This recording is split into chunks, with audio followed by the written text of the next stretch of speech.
అట్లనే మా గార్డెన్లో ఇంకొక తమలపాకుల చెట్టు పెట్టామండి. చూడండి ఎంత చాలా పెద్ద పెద్ద ఆకులు మంచిగా గ్రోత్ వస్తుంది.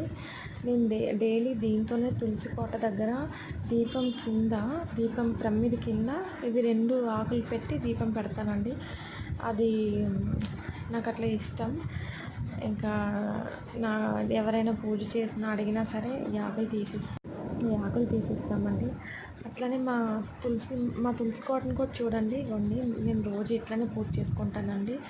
మా తులసి కోట చిన్నగా శివయ్యని కింద పెట్టున్నాం, చూసారా ఎంత క్యూట్గా ఉన్నారు కదా శివయ్య. అంటే అందరూ ఏం పెట్టుకుంటారో నాకు తెలియదండి. నేనైతే ఇట్లా పూజ చేసుకుంటాను. ఒకవేళ ఇట్లా పెట్టచ్చా లేదా అనేది కామెంట్ చేయండి.